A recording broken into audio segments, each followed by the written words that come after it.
Peace and blessings be with you. It's your servant Akilanis. I'm going to test several devices for the radiation that they give off. I'm going to use my EMF reader, yes, to test the devices. This is really an EMR reader. EMR stands for electromagnetic radiation, and there are several categories of EMR or electromagnetic radiation. We have EF, this tests for EF, which is electric field, EMF, which is electromagnetic field, and RF, which is radio frequency, which includes microwaves. And this microwaves are the ones that we really need to pay attention to. Not to say we don't need to pay attention to electric field or EMF. Microwaves are just a higher level, a higher frequency radiation that causes more damage. Though EMF and EF at high levels can also cause damage. So I'm going to use this tester to test several items, just for us to get an idea of what they emit and how to best use them or not use them to avoid EMR radiation. Click the link above or the link below in the description of the video for a link to the article that I wrote breaking down electromagnetic radiation or EMR. Breaking it down. Okay, so I'm testing my wireless mouse, which uses Bluetooth technology to communicate with the laptop it's connected to. And you can see that I get readings that are high and even warning signals that indicates that I should avoid the use of a wireless mouse. I am testing my wired mouse. So you can see the EMF signals are pretty low. There's no RF. The EF is relatively low, and the EMF is also relatively low. So this looks like the better option to use the wired mouse instead of the wireless mouse to reduce your exposure to EMF. Okay, so I'm going to test my laptop. So you can see the warning signals going off. The EMF is too high. The EF is flashing also. There's no RF because I don't have wireless hooked up. I'm hooked up to a hardwire Ethernet cable. You can see the keyboard emits even more radiation than the touchpad. And check this out. As I move the reader away, the signal gets weaker.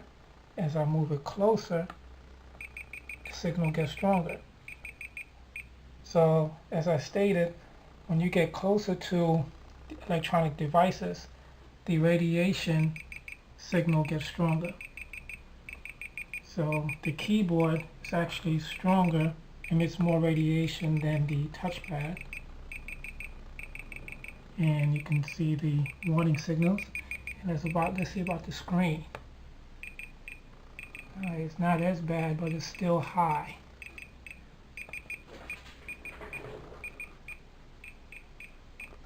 Move it away from the screen. The signal is reduced. So the point to take away here is you have to use a computer. Just try to keep the computer away from you, and when you're not using it, don't touch it. It is time to test my cable modem. My cable modem doesn't have wireless. I recently decided to get rid of my wireless cable modem after studying all this information on RF. So I found that the easiest way to get rid of most of the radiation that I was producing inside my home was to get rid of the wireless modem, which is constantly pushing out microwaves to supply an internet signal. So I got rid of it, and now I just have the hardwired modem, cable modem, which the Ethernet cable feeds my computer. And now I want to see what type of levels this thing is giving off.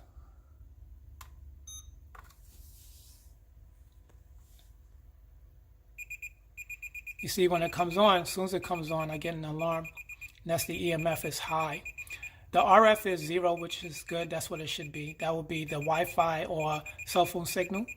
And the EF, which is the electric field, is low, which is good.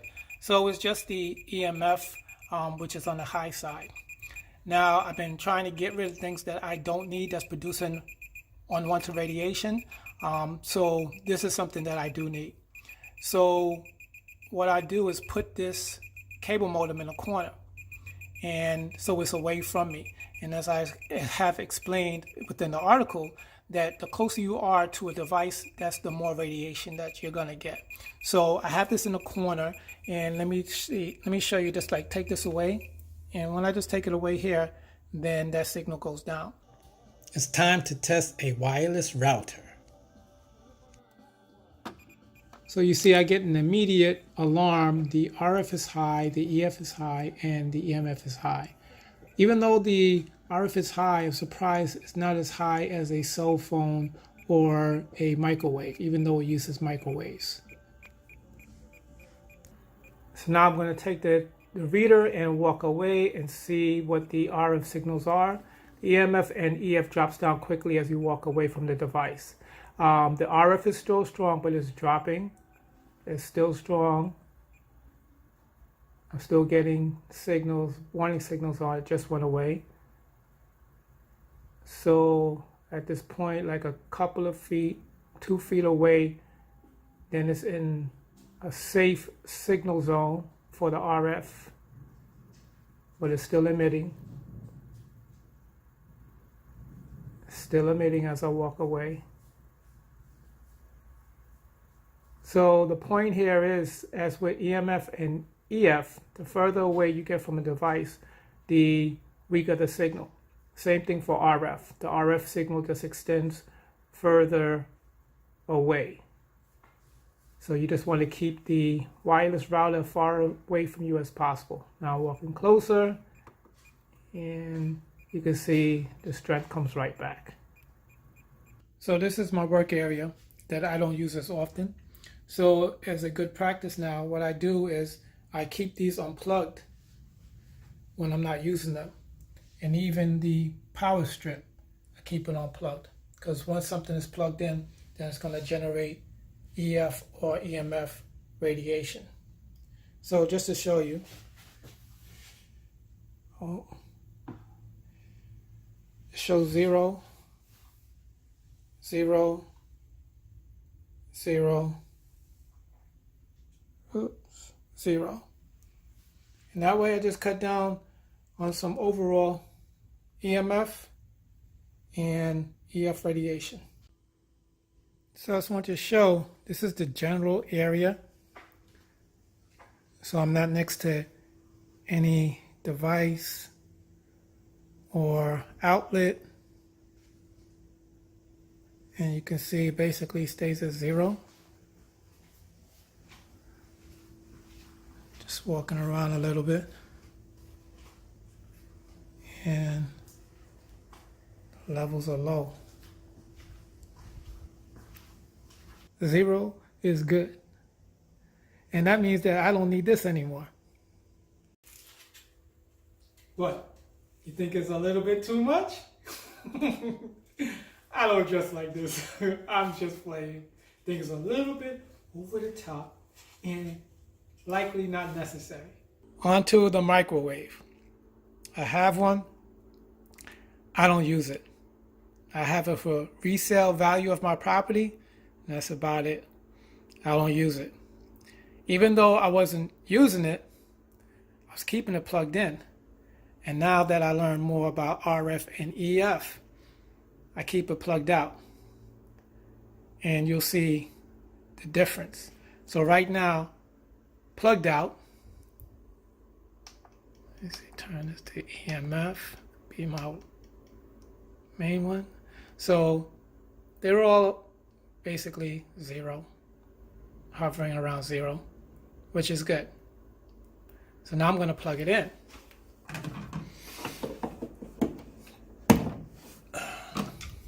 And see what happens. All right. EMF is giving me warning signal. The EF is giving me warning signal. And I don't even have the microwave turned on. All right, so reluctantly, I guess I'm going to have to turn it on so we can see what the RF signals are like. I'm doing it for you. All right, let me turn this to RF. All right, so now time on. I'm going to use this thing. Okay. All right, let's see what the signals are. All right. That's major alert. Saying, yo, that's high, man. Look at that number. That's crazy. And listen, the microwave is closed. And I feel kind of scared right now because I'm like, man, I'm getting bombarded with this microwave. But I'm doing it for you. And I'm about to get out the way. But you can see everything is crazy. Just cook your food on the stove or the oven. And look at the numbers keep going up. Everything is in the warning level. They all are high. It's crazy. Got a little scared there. All right, now it's going down. Woo! Keep it plugged out. Come back on this side. You can see the numbers are high. So you know what? I'm plugging it out. I'm going to test my phone to see what the EMR readings are, or the radiation that's coming from my phone. So right now, I have the phone off. So I have my phone here, I have the reader here, the EMF reader here, and don't mind the utility knife. That's just there to stop the EMF reader from sliding down. So right now the phone is off and the EMF tester is on. And you can see that the EF, EMF, and the RF readings are 0. And that is the way it should be when the phone is off. So the phone is completely powered down. So we're getting no readings. There's a little fluctuation in the voltage, but we have a lot of other electronic devices around, so that's coming from there. So right now the phone is off and there are no readings coming from it, which is great. Okay, so there's no activity on the EMF reader. I'm going to turn on the phone and see what happens to the readings.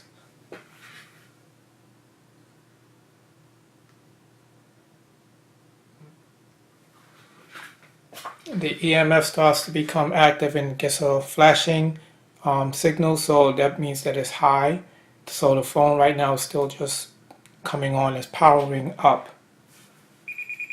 And as soon as it starts to power up, the RF signal comes on high and I get a high reading for it. So I'm not on the internet and I'm not using the cell phone, but it's still transmitting a lot of RF signal, or a high RF signal, sorry.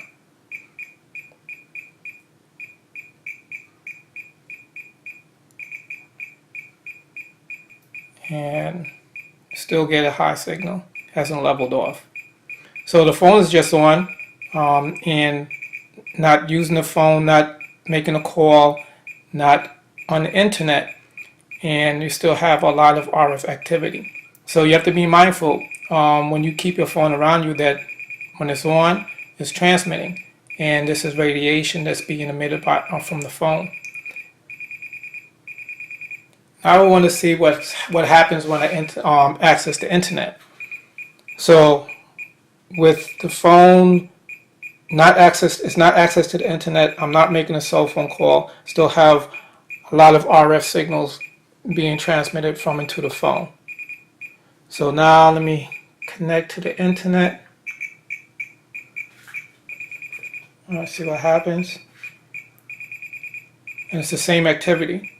So it looks like the same type of RF activity whether I'm on the internet or not. With the phone just being on, there's a lot of RF activity, which is the microwave radiation being transmitted to and from the phone. So if you just have this in your pocket, you have to be mindful that the radiation is just on your body at all times. So keep your phone away from you as much as possible, your cell phone. I'm testing my Bluetooth headphones. I don't have earbuds that you use to make cell phone calls, so I figured this is the next best thing that I can do to test, is to use to test my Bluetooth headphones. So right now I have it on. It's communicating with my cell phone, and I'm transmitting music to it, via the internet. So the signals are pretty good. It cuts down on the RF. The EMF flashes here and there. That's high. When it flashes, it's high. But the RF, which we're concerned about mostly right now, is really low. So this makes it seem like using the headphones is a good thing. And if it works the same way for the earbuds, then using the earbuds and the headphones is likely ideal instead of having a cell phone to your head. So that's great. Now the thing is, it's still communicating with the cell phone. So you see when I bring the cell phone over, now it goes into the warning signals. So it goes high. When I take it away, it should drop down. The thing to remember is when you have the headphones on, you still have the phone around you. So the phone is still transmitting RF signals. And now RF signals is close to your body, is hitting your body.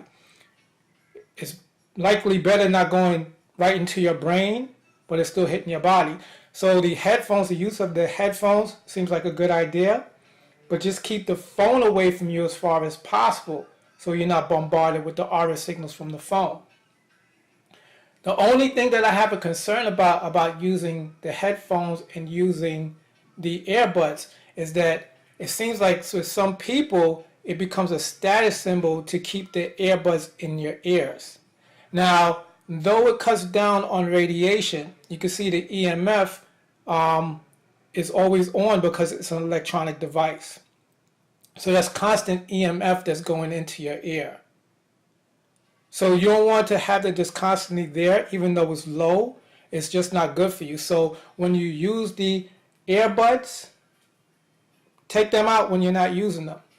And you have to be mindful about using the wireless headphones because you're getting that constant signal, EMF signal into your brain. And though the RF signal is reduced, you're still getting the RF signal going into your brain. So my thing is with cell phone, if you're going to use a cell phone, I think that it's best to use it on speakerphone and put it far away from you. This way you're putting that signal farther away from you so it's not going to be right there concentrated on you. And the next best thing is to use the earbuds, but you have to keep the phone away from you.